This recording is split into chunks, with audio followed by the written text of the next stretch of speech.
I got to fix that. I got to fix that at the end. We're like a second late. Like the intro's like a second late off the beat. But we are live. Joe, we are doing this during the day. It's not Saturday morning. It's the SEC on Bleav. What's happening? Uh-oh, you're muted. You're muted. You're muted. You're muted. I was trying to say I'm actually awake for once, but apparently that's not the case because I'm not paying attention. But I'm excited because we've got a lot of crap that's floating around the college football sphere. We all thought that the Bryan Harsin news was what lit everyone on fire, but now everyone, as always, when the rankings come out, everyone's freaking out. And I'm excited to talk about all of it. And I'm glad that we're talking in the middle of the week. Yeah, and it's something that we're going to be trying to do. It's a lot of fun. Look, November, the first week in November is always the biggest month, in my opinion, for college football because everybody starts separating themselves. You start getting the teams, whether it be in the Pac-12, whether it be in the SEC, ACC, regardless of where it is, you start separating yourself even further. And I know that we talk about the SEC here, but obviously we have LSU and Alabama and Georgia and Tennessee that will square off for the West and East title, which we'll spend a lot of time on here today, as well as we got to talk about Bryan Harsin. We got to talk about who's going to replace him. I guess when you saw the news very quickly before we get to our first break, though, what were you thinking when you saw that he was fired? Yeah, it's one of those things where you're not shocked by the news that Bryan Harsin is fired. Like right. We were all expecting it. We knew that it was going to come, regardless of the fact that if he had enough time or not. It was just his time had come. They were trying to push him out, and we were trying to figure out which week it was going to be. It was a little annoying, the time of it. Kind of wish it was on a Sunday, maybe when we had a little bit more time to react instead of it's in the middle of a work day on a Monday. But they start their search now. John Cohen is going to be looking around, and they're going to be trying to find a new head coach, and better start earlier rather than later with all these other openings that popped up in earlier weeks. I feel like Bryan Harsin knew. Now, some of the media around Auburn said that he didn't know, but Cohen was hired, and then his first act was that he was fired. Nevertheless, Joe, I'm going to get into this after the break. I'm so conflicted. Now, do I think he deserved to be fired because of what's going on? Yes, a little bit, but on the field, maybe. But he was 9-12, right? Like yes. It's not as if they did not do things to prohibit him, but he's not a good recruiter. He didn't get anybody good out of the portal. You cannot recruit poorly in the SEC or you're going to get absolutely demolished. So we'll talk on Bryan Harsin. We'll talk about who we think we should replace him. Just saying, Deion's backpedaling to Auburn. I'm just saying. We'll see. We'll talk about that as well. Obviously, as we mentioned, the first college football playoff ranking came out. We have some SEC teams in there.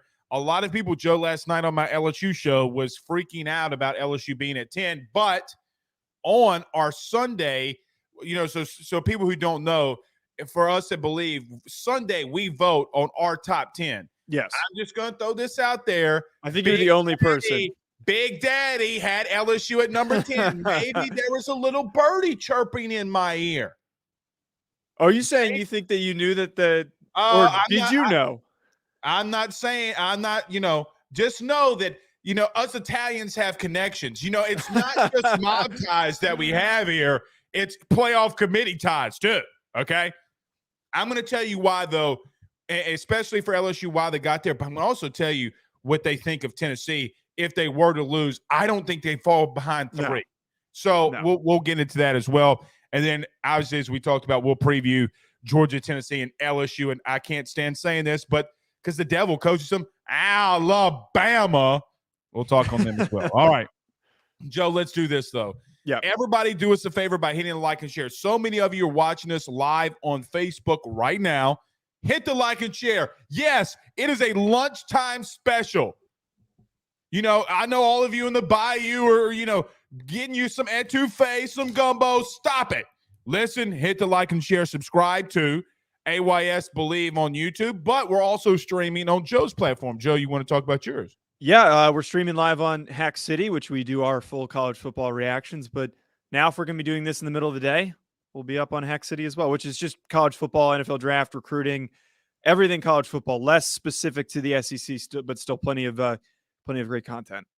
I want you to rip Lester Abear alive. He says Harry Potter's brother. Rip him alive. Hey, look, that's better than the Dahmer comments, man. I gotta wait. Really quick story. So I'm gonna text you the picture when we go to break. I went as Joe Burrow for Halloween because I needed to do a last second Halloween costume. I went as Joe Shiesty, and I thought I pulled it off. And I went to this party, and so many people were coming up to me and being like, oh, Joe Shiesty, Joe Burrow. It was a hit. But my a-hole friend, Joe Sorallo, decided to go into the bathroom and tell everyone, hey, if you see the guy who looks like Joe Burrow, tell him he looks like Jeffrey Dahmer. So I had like 10 more people. It ruined my night. Absolutely ruined my night. Come up to me. I cut my hair and everything. I didn't look anything like Jeff Dahmer. So I had all these people coming up and telling me that. So that kind of ruined my Halloween. Lester Abear tells me to kick rocks. You can't come in here and say my co-host looks like Harry Potter and then tell me to kick rocks. You can't do it. All right, Lester, you know we love you. Okay, so everybody do us a favor, hit the like and share. Let's do this, though, Joe. Let's get to our first break. We got to talk about Bryan Harsin. Got so much we got to talk about. Talk about our good friends over at betonline.ag. Guys, that's where I place all my bets. You're wondering where I placed a bet on Hendon Hooker to win the Heisman. That's where I did it at. Let's talk about them and our good friends over at GM Varno and Sons. Guys, we return in 1 minute. Talk some SEC. Next. BetOnline is the fastest and easiest way for you to wager on all of your favorite sports, contests, events with the first-to-market odds and lines. Find reviews for all the news for each league, including Major League Baseball, NFL, NBA, NHL, combat sports, college sports, esports, and even golf. BetOnline continues to be the top online resource for all of your sports information for live in-game betting, props, and futures. Head on over to BetOnline today and use your mobile device to join and make your first sports bet. Use our promo code Bleav50, that's Bleav50, BLEAV 50, to receive your 50% off welcome bonus on your first deposit. That's betonline.ag, betonline.ag. With over 65 years of experience, nobody is better equipped to service in your vehicle than GM Varno & Sons. RV repair, big rig overhauls, motorhome chassis, routine maintenance, tire rotations, tire sales. No job is too big or too small over at GM.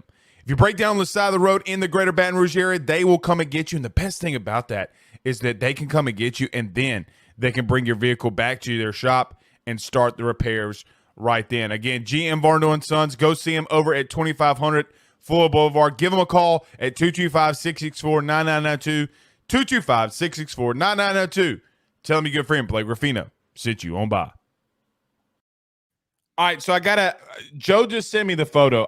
So, Joe, can you do me a favor? I need you to put what I'm about to say and put it not on Bleav Sports. I need you to put it on Bleav Network. So we're at 10 minutes and 47 seconds. Yeah, I'm writing that in the private chat. Okay, so Josh Fisher, our good buddy at Bleav, I think the Charity Stripe, correct? That's their podcast. Yeah. He dressed up as Elf, right? Fisher, you can't say anything about Sam Elliger ever being good again when you dress up like Elf. I mean, come on, dude. I mean, my man over here. Look, Texas is not this. We're back. No, you're not. No, you're not. You're Rudy Poo. I can't wait till they come to the SEC. It's going to be bad. Fisher, I'm calling you out. All right. But it is pretty good costume, though, dressing up as Elf. Did he walk around saying, my name is Buddy the Elf, what's your favorite color? Like, is Fisher that kind of dude? He is that kind of dude. He was also going up and putting his leg up for as many different people to pick him up, which was a great bit in and of itself. But, odd costume, but it worked. It worked. I think it fits him. I think it suits him well. Okay, so look, let's get to this, Joe, because we do have a lot that we have to get into. Number one, Bryan Harsin was fired this week. I'll give you the floor because I feel like I'm just going to tee off on Auburn. We're probably going to go viral on this one. I think Auburn needs to come to the forefront because it's ridiculous on what they did during the offseason. But to kind of continue to go into a little bit more detail, what's going on in Auburn in your opinion? Yeah, it was clearly a witch hunt to get rid of Bryan Harsin. There was the politics that go into everything with the boosters and the previous athletic director. And as soon as they hired Cohen, I think a lot of us were not surprised that they were just going to edge him out immediately. Now, I didn't think it was going to be in the first 15 minutes that Cohen was going to be hired. I will say this, though. The results in the field aren't great. And when you're coaching at Auburn, you need to at least be respectable on the field. Like, you need to look competitive. And they actually looked kind of competitive last year in some games, but not consistently. The big main issue is that Bryan Harsin was a terrible recruiter, one of the worst recruiting classes in his time at Auburn in the entire SEC. That's the problem right there. If you don't recruit in the SEC, you're not going to win football games. This isn't Boise State. This isn't the Big 12 or the ACC where you can have a mediocre recruiting class and then make up for it with play calling. They didn't have the talent. The talent wasn't there. And I understand that it was a little bit unethical in some ways, the way that they tried to get rid of him, but he didn't produce the results. He didn't produce the results. So they're probably better off going another direction. It's probably better off for Bryan Harsin to start fresh somewhere else, and he needs to probably stay in the Midwest and stay out of the SEC. I agree with you on that last comment. Look, some guys just aren't SEC dudes. That's why when everybody ripped Lincoln Riley alive for going to USC and not entertaining LSU as much, he's not an SEC dude. He doesn't want to be here, and there's nothing wrong with that, in my opinion. He just doesn't want to be here. Maybe he's scared a little bit. It's whatever. But here's my thing, and I'm going to call Auburn out. Now, we might get blocked. Hopefully Bryan knows Elon to get us, back on if it happens. Bro, I can't tell you, as a man that's married, and obviously most people know, we just had our second child. Look, as a man, when you come out and you do a smear campaign on somebody that goes unfounded. So if you don't remember, Auburn, it was coming out about Bryan Harsin around Auburn that he had cheated on his wife with a secretary, that she was at Boise with him, and I think her name was Clessy, whatever. Regardless, I'm going to tell you this. I would have left Auburn and sued him, because if I didn't do it and it went unfounded, that's your ass. And literally, Auburn's got to get to a scenario in a situation where the boosters have to get out of the way. You will never win a national title if you continue to micromanage things. Do you know why great companies succeed? They succeed because they allowed the best of the best, the people that are under them, to do what they need to do to win championships, to make you a Fortune 500 company. They're not doing that. And whoever the power brokers is at Auburn, shame on you. It's your fault. Bryan Harsin's a good offensive mind. Now, is he 9-12? Sure. They were also number 12 in the country last year. And you want to know what really pisses me off more? How do we know he can't recruit? Here's why I asked that question. All the turmoil was coming out during National Signing Day. That is true. That's a good point. So, I mean, you want to know why he can't get transfers out of the portal? Well, is he about to be fired? I mean, do I think he's a good recruiter? No. But yeah, you cannot sit here and tell me that everything that you did to this man, it is more, and you brought this up, it is more than aggravating to see people that will, and our country's gotten to this, and I don't get political, but our country is like this. If you don't like somebody, let's say that there's a sexual assault or a cheating scandal against them. Brother, I mean, look, I know one thing. Say I'm cheating on my wife, because I'm not, and I never will. Say I'm doing it, see what happens. Because, brother, I will promise you right now, as I'm going to do to Josh Fisher, if he clowns you 4 or 5 more times, we're throwing these Irish hands. Not the fighting Irish. We're throwing these Italian hands. That pisses me off, Joe. Bottom line. Should he be fired? Okay, it's whatever. They weren't doing good on the field. I get it. Sounds good. But when you did what you did, I can't come back from that. Yes, I totally agree with that. And I think that there are a lot of ethical dilemmas that come into play here, and nothing's probably going to come of it. I'm sure that Harsin just wants to get as far removed from this as possible, because you try to go toe-to-toe with these boosters and you put yourself in the spotlight, and eventually you have like a court case involved.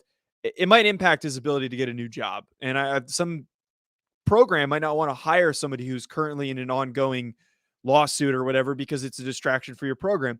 Separate from that, though, part of me, the recruiting thing, the evidence I point to that is all the guys that have been tweeting and some of the guys that kind of talk about, you hear these murmurs of the players that just don't like him and don't respect him and thought that like he wasn't a good guy. And all the guys that try to enter the portal, like Tank Bigsby tried to enter, Bo Nix does end up entering. Yep. I just feel like a lot of guys just didn't vibe with him. And I think that when you're not winning and your coach is a dickhead, it's really, really hard to buy in. It's kind of like what Joe Judge is like a really good example. Like he was a total definition of a dickhead.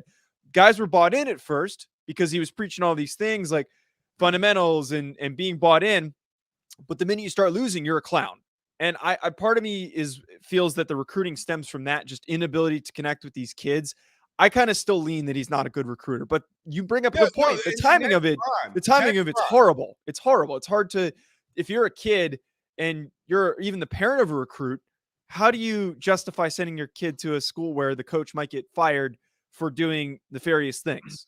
It's a very good point. Joe, I'm fine with that. Is he probably not a great recruiter? Probably not.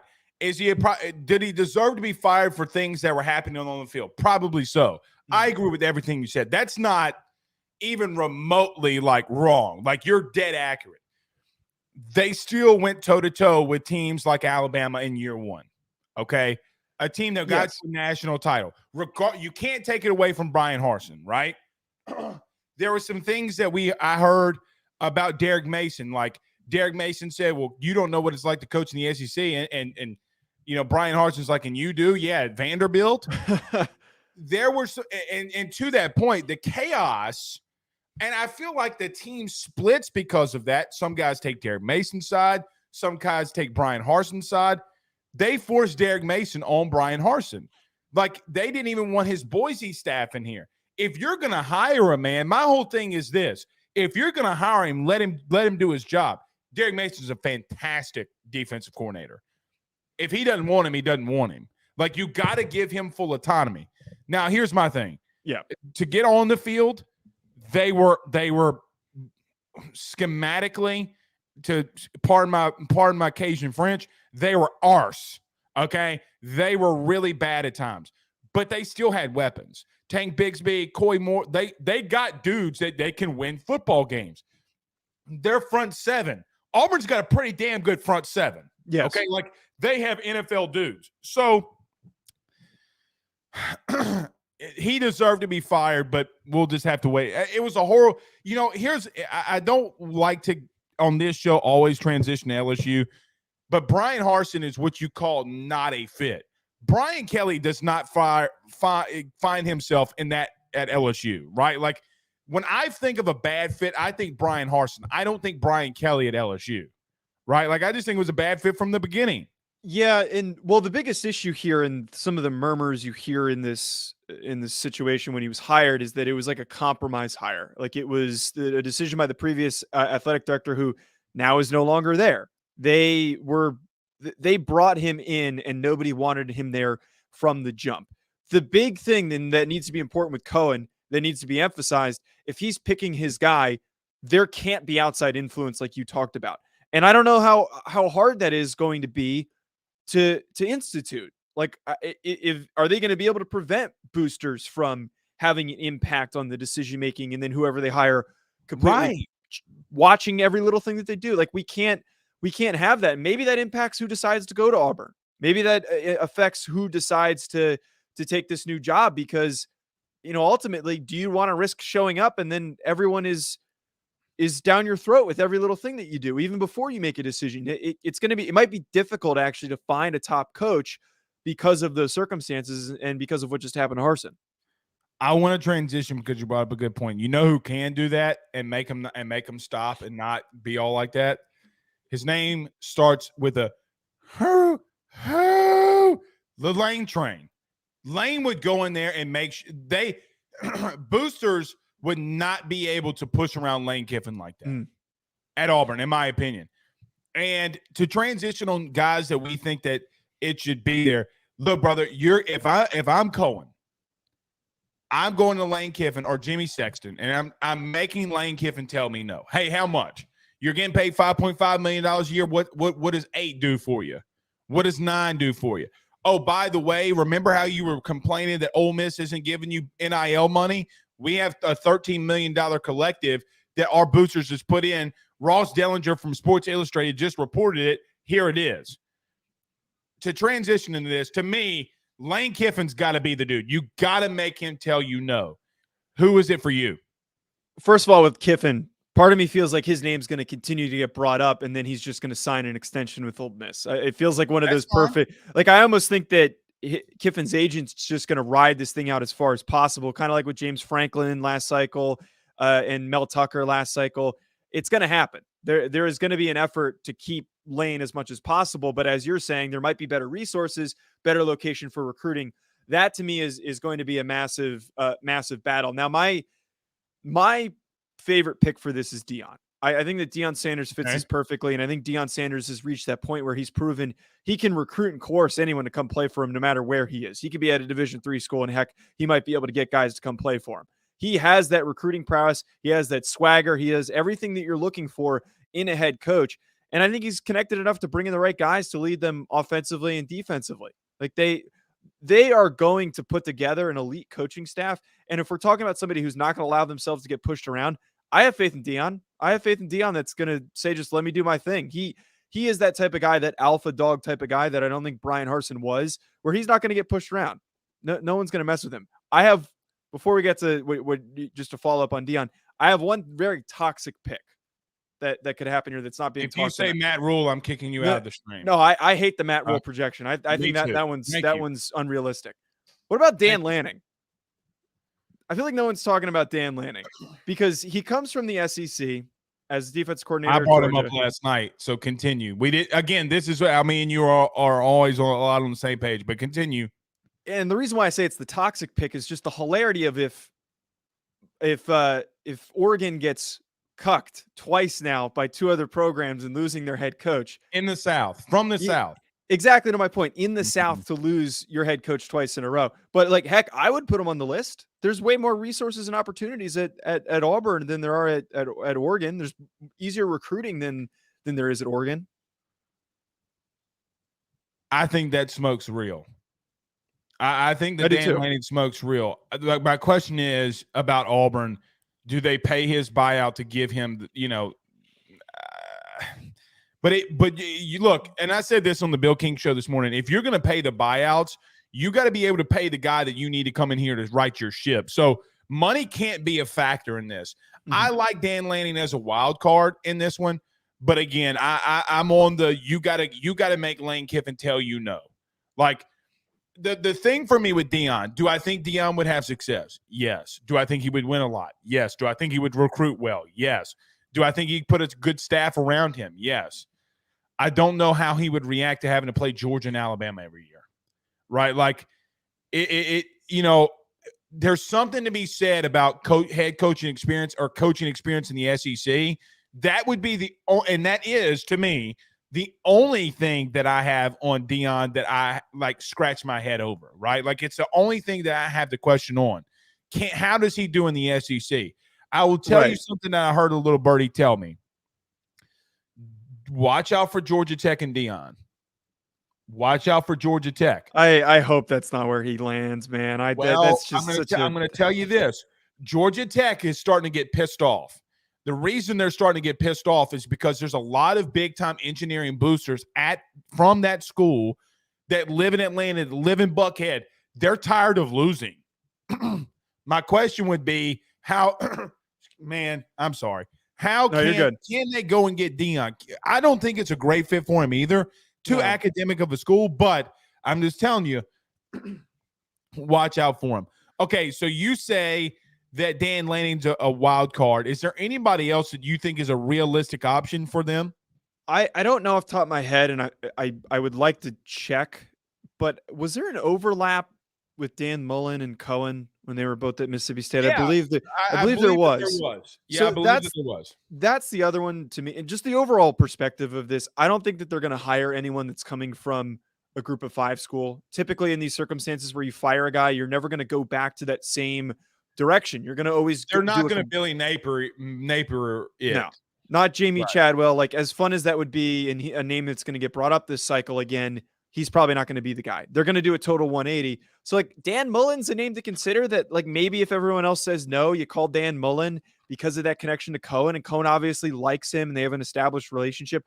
Like that's the easy one. That's the one to say like, hey, let's connect the dots here. These two guys make sense. Is he the best option? No, we just talked about 3 better options than Dan Mullen. The guy was fired for a reason, but not recruiting. Yes, it's the same issue, but maybe he now learns from his mistakes and he recruits a little bit better, but he's just somebody to consider because of that connection to Cohen. Let's get to a couple comments in here very quickly. Joe, LGZ, kind of LGZ. I have to say it every time I comment. He says, what about Bryles? I know he's not talking about Art. He's talking about his son, Kendall. What do you think about Bryles? Part of me just thinks it's a little early for him to get like a big job like this. Like, I feel like he'll end up with a more mid-tier job before he gets thrown this one. You know, it's too soon. I holistically agree. I think he should go. Like he would be for me if Lane Kiffin did go to Auburn. I think that Kendall Bryles would do great at Ole Miss, right? Mm-hmm. Like I think and it's not a shot at Ole Miss. They're just not Auburn. Right. Cody McGee says, I read an article where the new Auburn AD is going to pursue Chip Kelly. Listen, I know for an absolute fact Chip Kelly turned down Florida when they hired Dan Mullen. Like, I know it for an absolute fact. So my thing is if Florida was going after Chip Kelly before and he said no, why would he come to Auburn? Like, yeah, Joe, to me, now I don't know if you're going to agree with this. To me, Auburn is the toughest coaching job in the country because you have to play Georgia and Alabama and LSU. And then brother, they have years. They legitimately have years where their cross-rival games is Georgia and Florida. Like there was a 3 or 4 week span in a couple, I think a couple of seasons ago, they had Georgia, Florida, Alabama. Brother, like it is. Oh, and by the way, LSU was 3 weeks before that. So I mean, it is the toughest job in the country. I don't think Chip Kelly's leaving LA for that. I just can't. I can't see it. No, and talk about like a lazy copycat version of LSU going and hiring a chubby, small Irishman with the last name Kelly. Oh, come on. You don't think that Chip Kelly's not no, but I'm saying it's a total copycat, like trying to hire a different Kelly, offensive-minded Kelly. But to your point. I'm just going to tell you this. I've been sticking up for you a lot this week. Call Brian Kelly chubby again.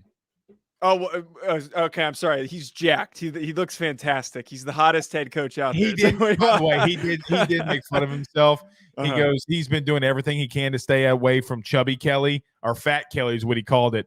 He said, I got to be fit Kelly, not fat Kelly. Because he said that Notre Dame, people made fun of him for being fat, which is kind of sounds about ridiculous. Right with the when you're also being red, that's another thing too. Hey, I'm Irish too, and I'm also a little chubby, so you know, I totally get it. But somebody commented in here, I think he's content with being on the West Coast.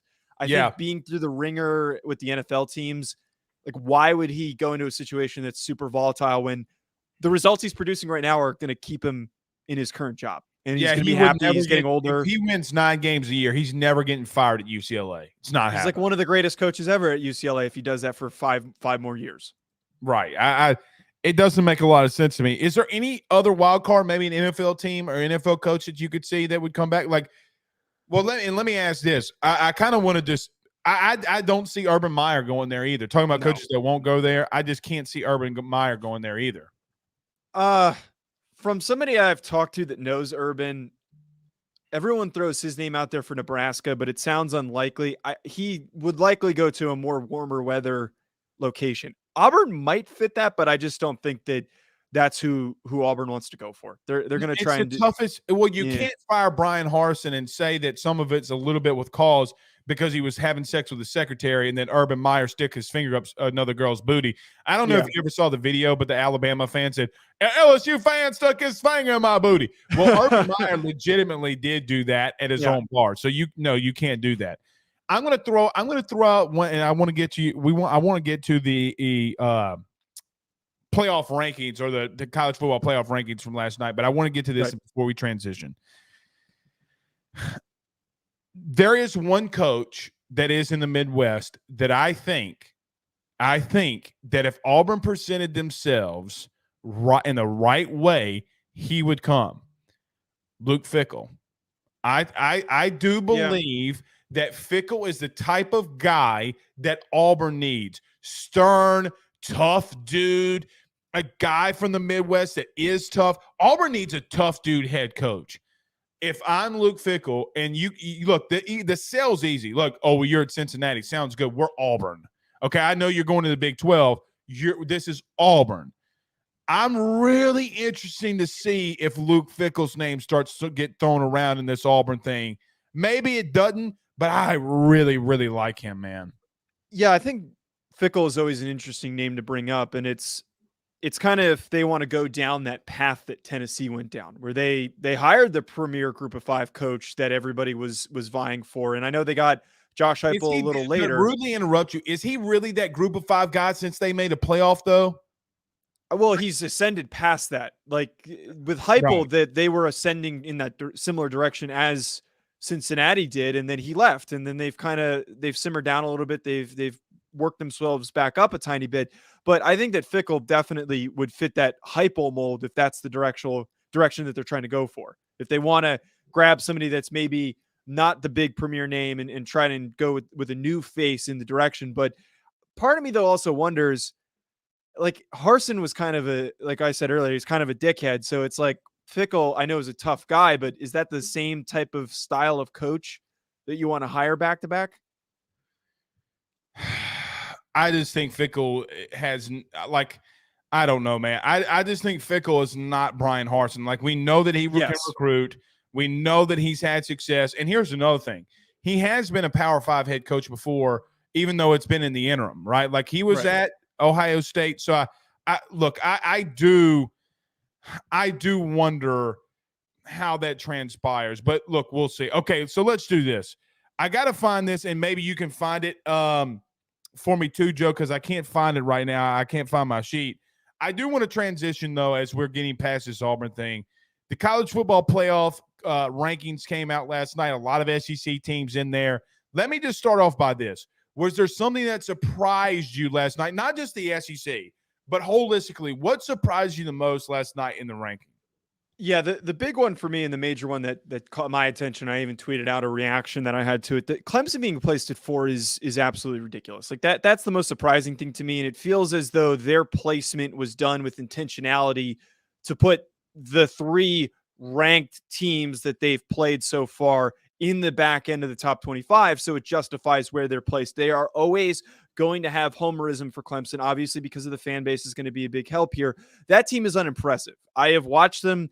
I've watched actually almost all of their games. I've watched a lot of their games, and I have been unimpressed except for their defensive line. Nothing that team does screams to me that they can compete for a national championship. There are a bunch of other teams that I think I could justify to be placed ahead of Clemson where they currently are at number 4. It doesn't make any sense to me. And those teams that they played is Wake Forest lost to Louisville. Syracuse lost to a mediocre Notre Dame team.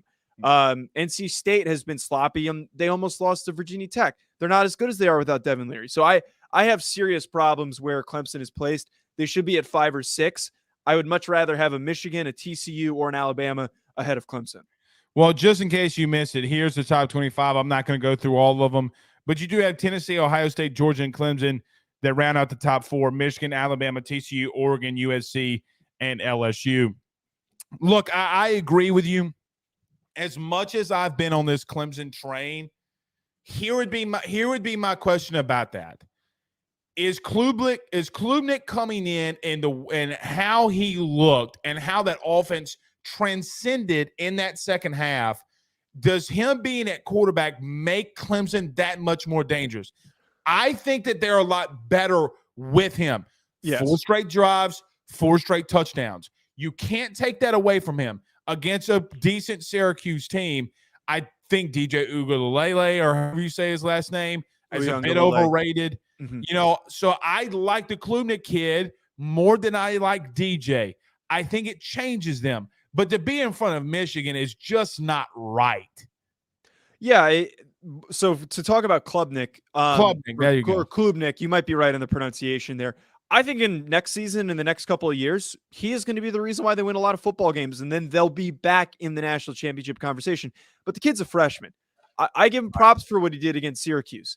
But for him to show up and hypothetically have to play Tennessee or Georgia or Alabama, there's no shot in hell that he's going to have a good game against them. That's a monstrously large task that he has to deal with. Yeah, it makes him better, but there's still, again, even with him in, they're not a national championship capable winning team. The 4 teams placed in there should be able to compete for a national championship.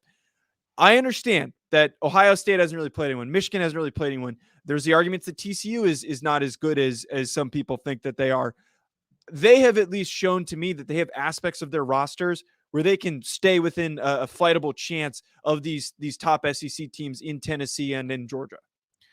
Well, here's my big things of last night. Number one, I think people over talk themselves on who should be in the top. Now, look, it's a lot of people don't care about the rankings. I understand that. I love watching everything about college football, so you can suck a sock for all I care.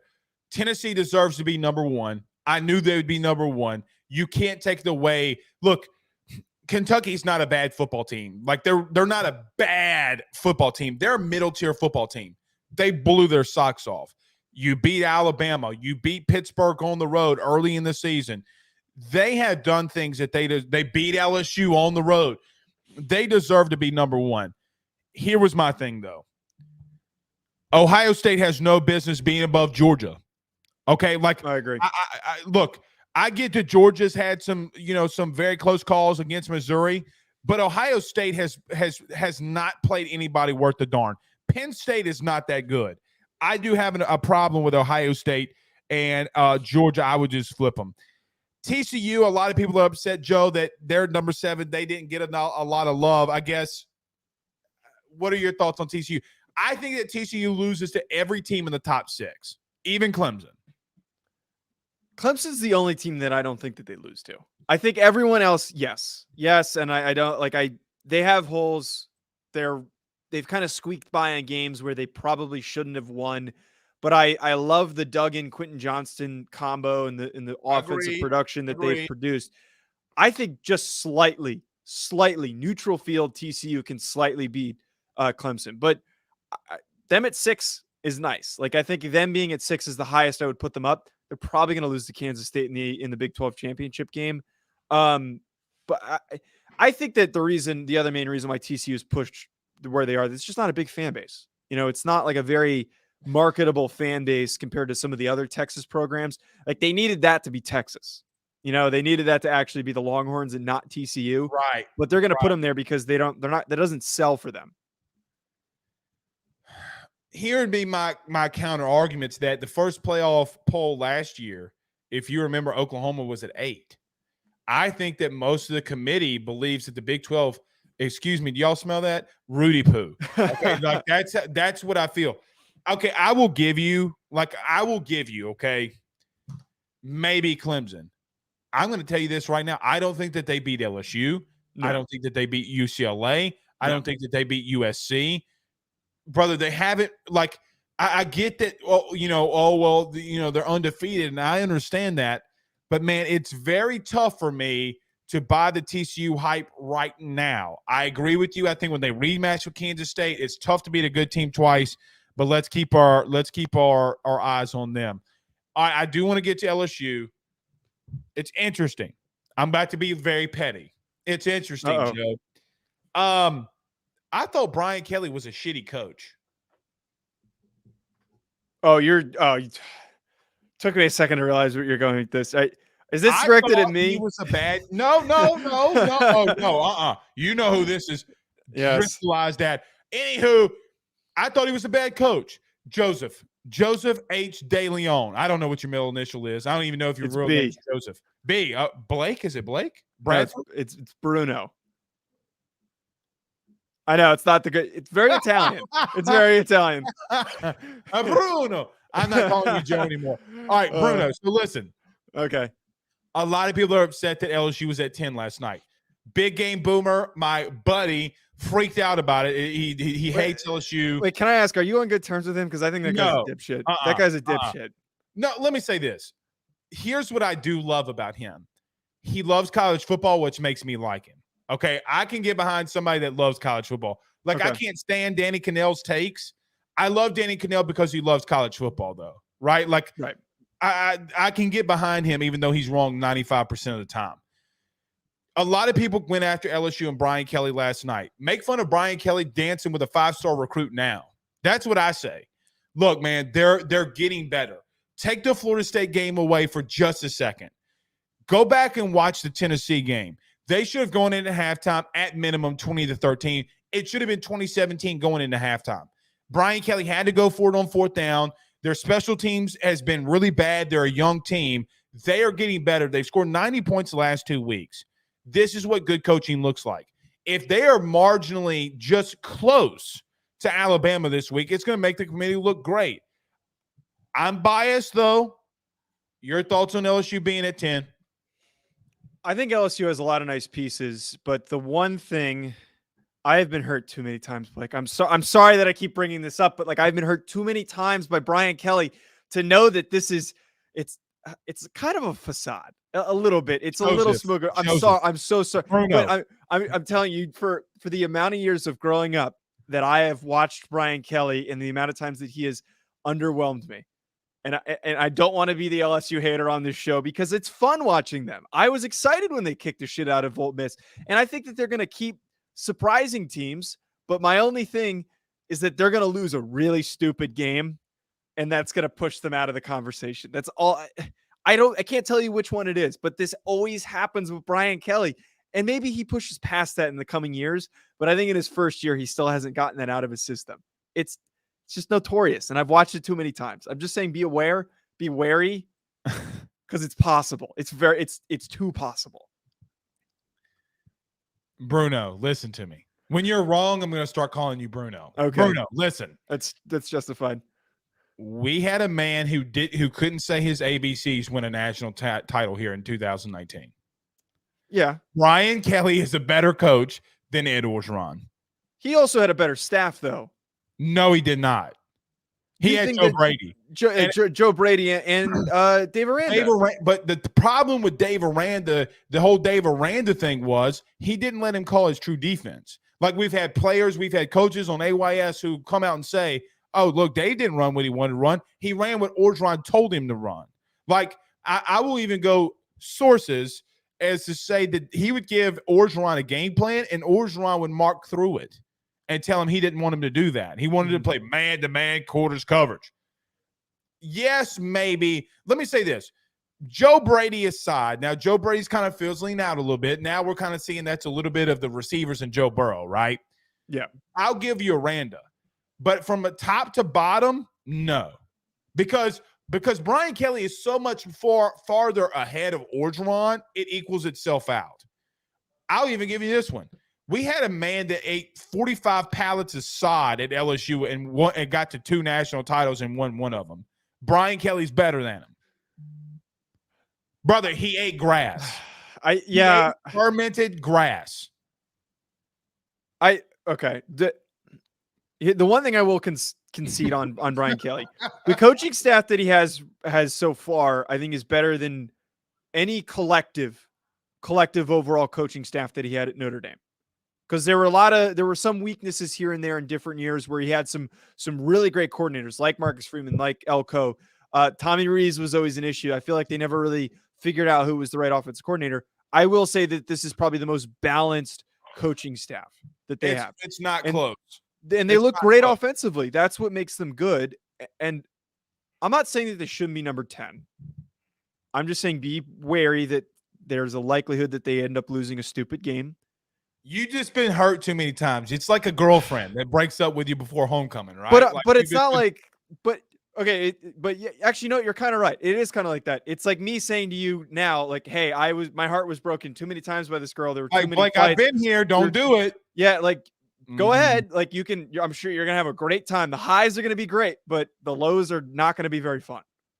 And I've said that a million times when we've done this show. Well, I think Brian Kelly has had some good staffs. I mean, look at his DCs and what they're doing. He's had some really damn good DCs. I'll throw that out there. And really Orgeron, Dave Aranda did not come here for Orgeron. He came here for Les Miles and LSU. So he just retained him. All right. Is there any other ones, though, as we go past LSU? Is there anybody else that you think that is a little too high or a little too low? The main one for me, Please say Penn State. I almost don't even want to pay attention to Penn State. Like they're there, but they're just gonna sit They're there. always just there, right? They're like the mole. They're gonna win out, and they're just gonna plop them. They're gonna sit at 15. I don't think they're gonna move up or move down. They're gonna constantly get leapfrogged because they haven't done anything. They haven't really beaten anybody. The Tulane thing is what it is, but at the same time, like Tulane beat Kansas State. Like that's justified. They've got one loss. They're a strong program. The main one for me is I don't like where Ole Miss is, and I think that there were you don't like them at 11. No, because they were embarrassed by LSU. I would much rather have UCLA up on them. Heck, like I almost like Indiana since that, or not Indiana, Illinois since that Indiana loss has been more impressive in spots because of how good their defense is. That might be a little bit aggressive a take, but just in general, like no, I don't think it's aggressive at all. Joe, in our Bleav poll, I had Illinois over Oregon. I put them at 8. Like I believe in Brett Bielema, bro. Like they've played a bet. They are Illinois is more accomplished in my opinion to this point than Oregon. Yes. Well, no, wait. You lost by 45 on the road. But like I still don't want to hold Oregon too accountable for that because of just the circumstance. They're having to step into the brother. They're going to play Colorado this week, meaning Oregon. They're going to play Colorado this week. Colorado's on a 14-game streak of not having 20 points. But yeah, that's an easy win for them. But we'll really know for sure how good Oregon is, and I still have faith in them when they play Utah and then Oregon State in back-to-back weeks. They also have to play Washington before Utah. They're going to lose one of them. They're going to lose one of them. I'm telling you. And if they get to a Pac-12 title game, they're going to lose. I don't think look, you talk about Brian Kelly and not trusting Brian Kelly. You know who also I don't trust? Bo Nix. Okay. Yeah, I don't disagree with that. Bo Nix has been way overhyped. And Colin, who keeps commenting in the Heisman type season in the Pac-12. He was below average in the SEC. Well, to be fair, he was probably in one of the worst called offenses in the SEC. True. The play calling was just they were asking that man to just run in circles and figure something out, and that was what I watched him do every single play. But Bo Nix has been hyped up a little bit. But the main point that I was trying to make, though, is that Ole Miss struggling with Texas A&M and then getting dogged by LSU, I don't think that's justification to be the 11th ranked team in the country. There are a lot of placements, and this Ole Miss one is one of them, of teams being put where they are to justify higher rankings for other teams. And we could probably sit here and do the math all the way through, but it feels like I can connect all the dots on a bunch of these, like the Clemson situation, even a little bit for like LSU and for some of those other top teams that like teams were placed where they were. So it's like, hey, look what win that they have over this top 25 team. It just feels a little bit like that. It's hard to disagree with you on that. It's hard to disagree with you. All right, we'll move on. But is there anybody else that you look at and it's like I look at North Carolina, I think, they're marginally right.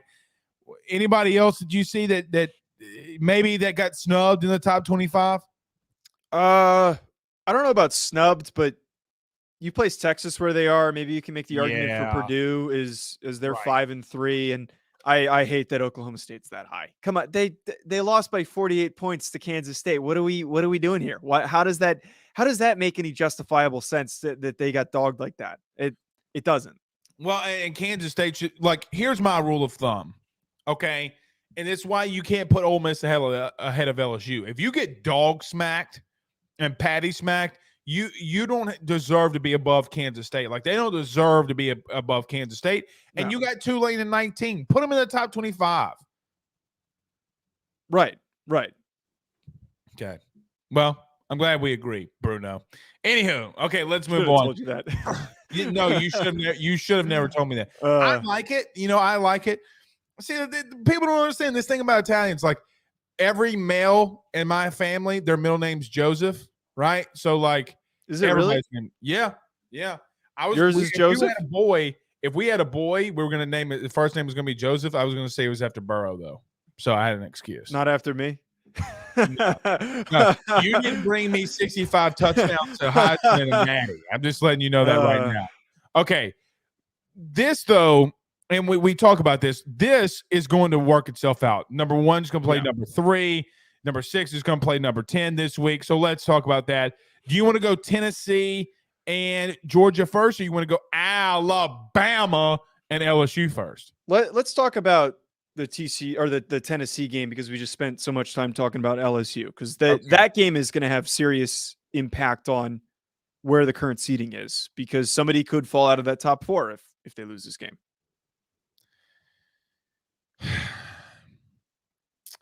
I don't think if Tennessee loses, they fall out of the top. Well, maybe they fall out of the top 4. They'd be at 5. I think it depends, in my opinion. But here's my thing. I don't think they're losing. I don't think Tennessee's losing. No, I don't think Tennessee's losing, because as we preview this game, look, Nolan Smith, the elite defensive end outside linebacker for Georgia's out. Brother, I'm just going to let you know, if you can't get after Hendon Hooker, he's going to eat you alive. My thing about Tennessee, and everybody talks about their passing attack. They talk about Hyatt. They talk about Tillman. They talk about Brew McCoy. They talk about the offensive line, which is big good. What nobody talks about is the running backs, and how they run the football. I'm going to tell you, they might not run for 200 yards like they've been doing against Georgia. They're not going to do that. They're going to be able to run the football because they spread you out too much. I dare them to put 7 dudes in the box like they did last season. I dare them, because if they do that, Tennessee's going to eat them alive. I think Tennessee wins by I have them winning by a touchdown. That's me.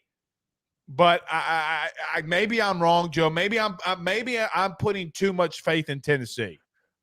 I sadly think that you are putting a little too much faith in Tennessee. Right now, I lean Georgia. They're playing at home, and you talked about losing Nolan Smith, and there is a significant impact in not having him. He's supremely talented, and maybe his draft projection is impacted because of this injury. Pec injuries are not fun. I've dealt with one, and every time one pops up, I always bring it up, because if you're playing with a pec injury, it really, really impacts your ability to push off, to generate power with your upper body. But separate from that, if we're talking about a team that has the back end depth to fill in for Nolan Smith, it's Georgia.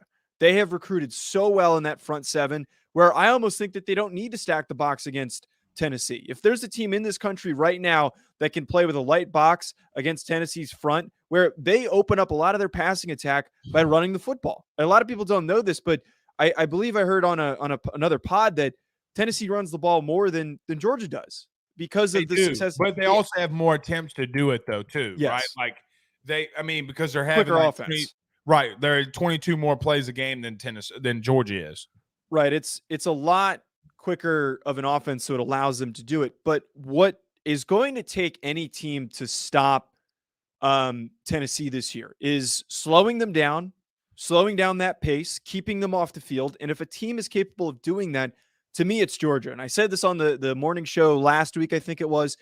They've got the pieces, man. They've got the running backs. Their offensive line's been a little shaky recently. If they have a good game here and Brock Bowers, they get into their normal rhythm and they get their running backs involved, it's all about time of possession to me. And if you can dominate the time of possession, you get a couple sacks, you get 1 turnover on Hendon Hooker, that's how you win this football game. Them playing at home, I think, is going to be a major help in the outcome of this for Georgia, and if they're going to win. So I agree with you. Look, when I said what I said, I'm not saying that Georgia can't win. I'm not even remotely saying that. I think you're right. At some point, somebody's going to have to try to take the ball away from Tennessee and see how that works, because every time somebody else tries to play hypo ball, they get absolutely destroyed. I thought it was the worst coaching decision by Nick Saban in a couple of years to try to match blow for blow with Tennessee. It was a stupid philosophy. They shouldn't have done it. Yeah. Here's my thing, though. Georgia offensively has struggled not to holding on to the football. So, for example, when you go back and watch Georgia, Missouri, they absolutely dominated Missouri at the point of attack. The problem and the reason why the game was so close is because they kept fumbling the football. So I pull up the stats here. Georgia, or Stetson Bennett, rather, went 24 of 43. There was a lot of incomplete passes. He has not been on his game. And I will tell you this, if they do that, if they do try to play hyper ball and throw the ball 43 times, they're going to lose. They're getting dogged. They're going to get pun intended. Pun intended. So you're 100% right. That's for me. Like, you're going to have to find a way to run the football. Here's another thing. Tennessee secondary. Brother, last week I'd been dogging them all year long, and we dogged them on the show on Saturday, and rightfully so. They deserve to be dogged. Brother, they made Will Levis look like a JV quarterback. Yeah, no, he looked terrible, and I think a lot of that also came from the pressure that they were generating up front and how bad Kentucky's offensive line was. And we know that Stetson Bennett is not anywhere near the level of athlete that Will Levis is, but I think that their team is much better equipped to not have to rely on Stetson. But exactly to your point, it's going to be a matter of who brings the other team down to play at their level. Like Agreed. You're talking about here. If Tennessee forces Georgia to get into a shootout, they don't have the pieces. They don't have the offensive weapons. They don't have the receivers. They don't even have the scheme, I think, to keep up with them. But conversely, hell, if you grind it out and you make that a physical football game, again, I really do think that Georgia has that advantage, but they're going to need to do that first. It's far easier said than done to accomplish it. I think for me, as of today, as of November the 2nd, what does Tennessee have to do more to prove that they belong? You know what I mean? Like, I know a lot, and look, the betting favorites, Bet Online, the fan favorite is Georgia in this game. I think Pooh Bear will have to tell us, our producer backstage. Mm-hmm. I think the spread was at 8. Maybe it's gone down to 7. I don't know. Georgia has no business being a 7-point favorite against Tennessee, in my opinion. That's all I'm saying. But here's another thing too. Tennessee can play dirty too, man. Their offensive line, and I told you this a couple of weeks ago on our Saturday morning show. No, we talk about the receivers, we talk about the quarterback, we talk about everybody else. We don't talk about that offensive line. Let me tell you something else. Will Anderson is probably a top 3 pick. Would you agree with that? Yeah, he's top first overall pick. Okay, sounds great. I think it's Cade Mays or Crew Mays, whatever his name is. Their center, the Tennessee center, when they would do stunts, when they would do things with Will Anderson, they clapped both Dallas Turner and Will Anderson. They physically dominated Alabama at the point of attack. Brother, I'm telling you, they can do it to Georgia. Now, Georgia's is much better in a front 7, but they still ran for over 200 yards. I'm not saying you can't, they're a really good team. And that's why I just can't see. Well, here, let me ask you this. Either way, I don't see either team blowing each other out. No. Well, if it comes down to what we were talking about earlier, where it becomes a shootout, that's where Tennessee could possibly blow. Georgia's not equipped to blow out Tennessee. They're just not. There's going to be a couple quick plays that get Tennessee back into it if they are losing by a significant margin. But no, I mean, to your point, Tennessee offensively, like their offensive line has been pretty good. I'm frightened by the Georgia defensive line. The one thing that I as I'm sitting here trying to predict this, that I'm reluctant to fully buy in, is that I made a lot of the same arguments for Alabama when they played Tennessee, and I was completely wrong. I also said take the under. No, you weren't wrong. Let me tell you why you weren't wrong. Because you said that they needed to do that. They didn't even attempt to do it. That's so true. you weren't wrong. They didn't even, that wasn't their philosophy. And that's what I'm talking about, Joe. They didn't take your advice. I mean, long snappers' opinions matter. Maybe more of us need to be head coaches. That's what it comes down to. Well, the last one who did that was Joe Judge. He sucked ass. Anywhom, was he really a long snapper? I just made that up. Wait, who, Joe Judge? Yeah. No, I don't think so. I don't even know if he played. Did he play? He was at Mississippi State, was it? Well, yeah, I think he did play Mississippi State. I don't remember. Linebacker. Maybe. Yeah, I don't remember him. All right, is there anything else that you want to talk about in reference to Tennessee and Georgia? No, I'm ready to hit on this next game.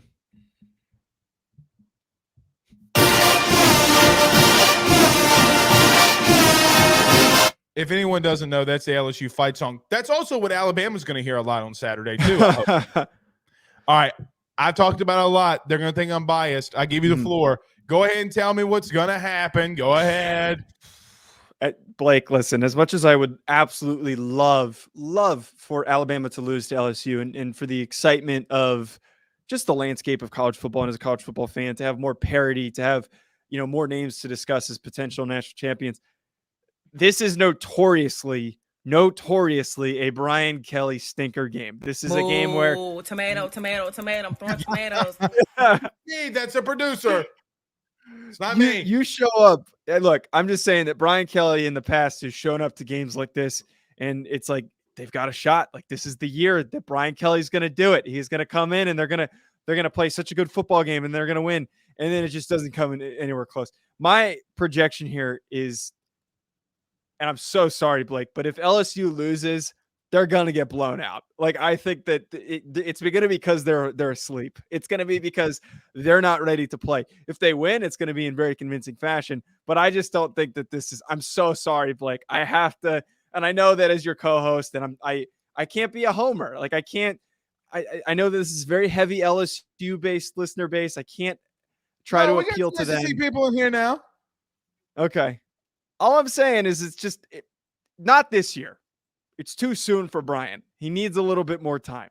That's all I have to say. And I said it for like 30 minutes before this. That's my final point. It's too early. I'm not going to say that LSU is going to win. I do agree to some extent. I think that LSU right now is exceeding expectations of where they should be. Meaning, I don't think it's fair for anybody to not give Brian Kelly, like, you got to give Brian Kelly credit. Look, they're the number 10 team in the country, whether you like it or not. They are in the first weekend in November, and remember the 5th of November, but they're fighting for an SEC West title. If you would have told me, Joe, when we started this podcast to start the season, if I would have told you that LSU would have a chance to fight for the SEC West title against Alabama in the first week of November, you would have called me crazy. I probably would have thought I was crazy my damn self.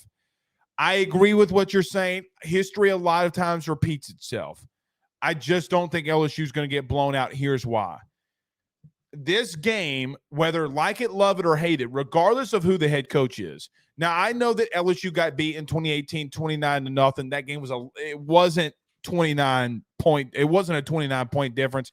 The teams winning the halftime 10-0. This game, when it comes to Death Valley at night, weird shit happens. Like, very weird shit happens. There was no business in 2012 LSU had any chance of beating Alabama. They're a screen pass away from doing it.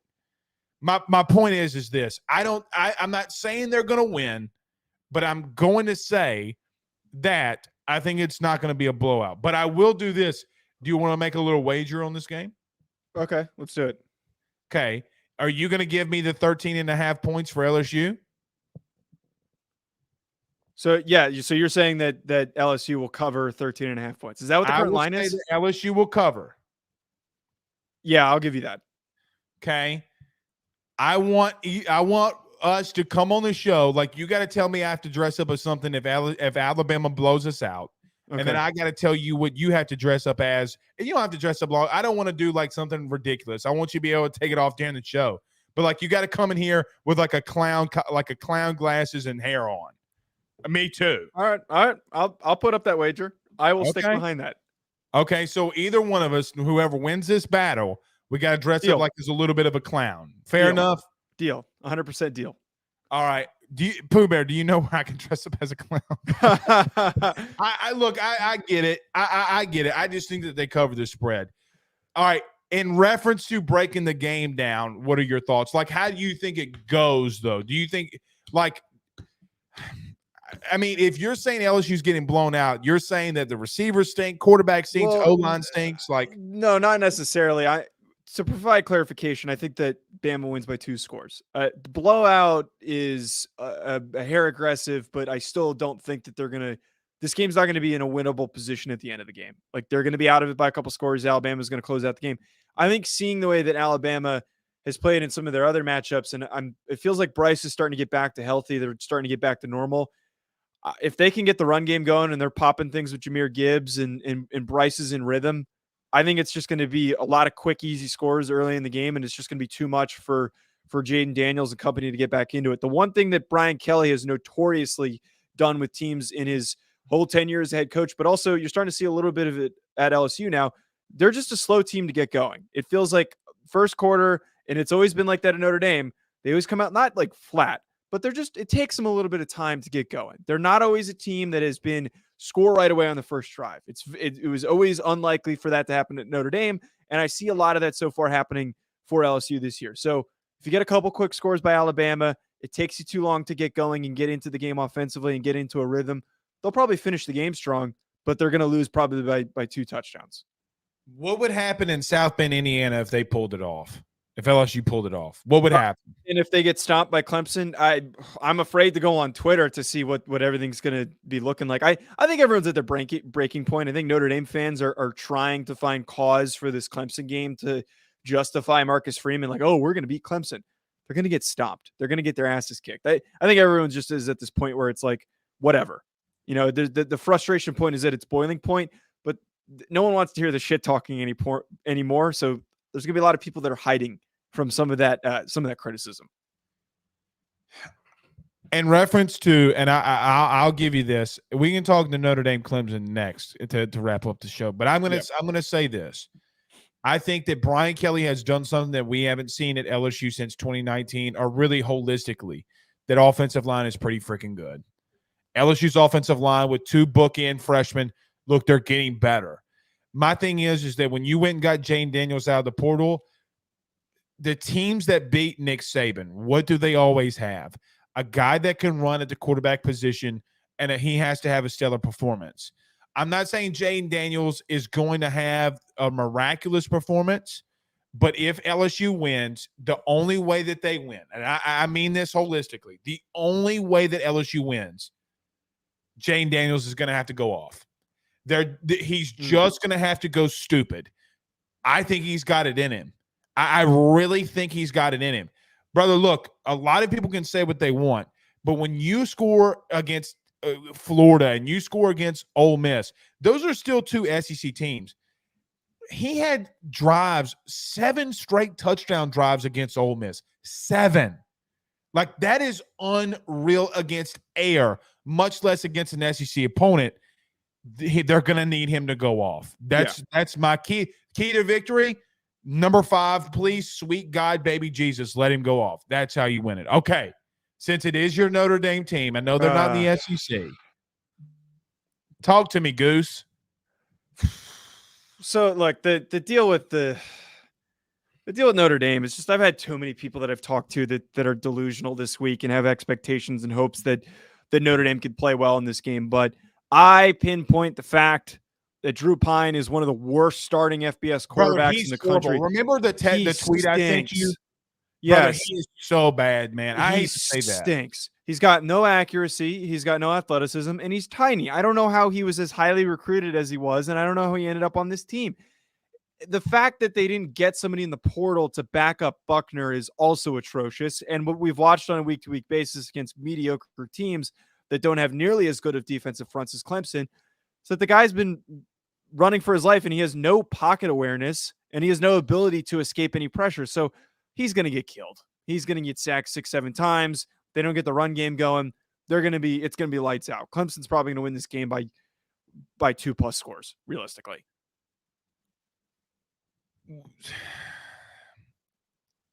What's going on at Notre Dame, brother? Like, did they just not have the talent? I don't think that they don't have the talent. Like, defensively, they're fantastic. Michael Mayer has been fantastic. Their offensive line has been very underrated. Who's their starting left tackle forgive me? It's either Blake Fisher or Joe Alt. I forget which one's the starting left tackle, but they're both starting a tackle, and they've both been fantastic. They both had I don't think it's seasons. Blake Fisher. I think it's the other kid, Joe something. Joe Alt. Pro Football Focus graded him as the number 1 overall left tackle in the country. By the way, 98% grade for him. Like, that's why I don't understand, Joe. Like, I don't think that Brian Kelly left that situation. In all seriousness, we joke around a lot, or I joke around a lot. They got talent. It's coaching, right? Like, I'm not going cuckoo. No, and it's also lacking talent at the 2 main positions, which is receiver and quarterback. Right. So you got a bad quarterback and then receivers that aren't really getting open. That's a problem. There's a lot of problematic issues with that. He was a holder. Sorry, I got distracted by the comment. Joe Judge was a backup quarterback, holder, and punt protector at Mississippi State. He played under Jackie Sherrill, and Sylvester Croom. Shout out to our good buddy Sylvester Croom. There you go. Sylvester Croom was a good coach, man. I liked him a lot.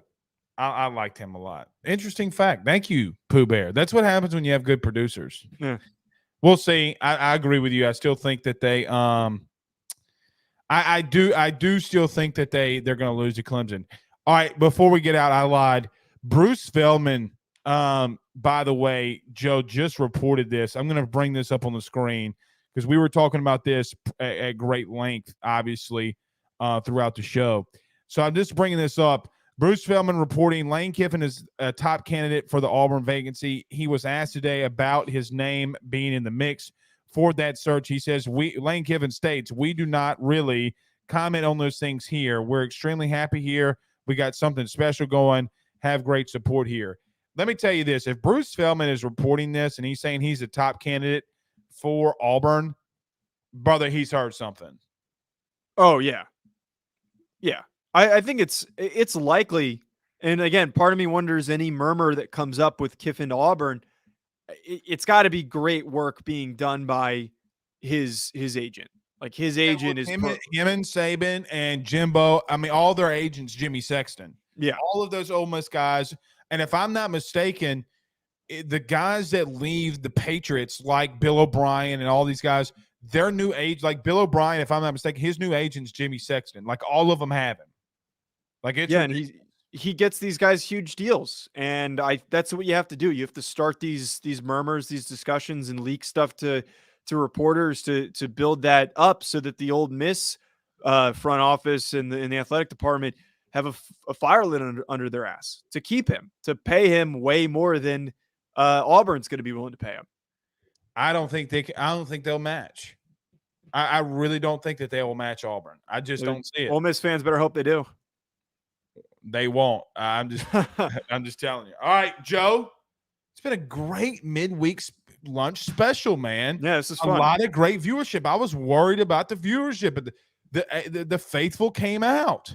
The faithful did come out. This will be fun to keep doing, and I'm excited. Hopefully, we continue to grow the audience each week.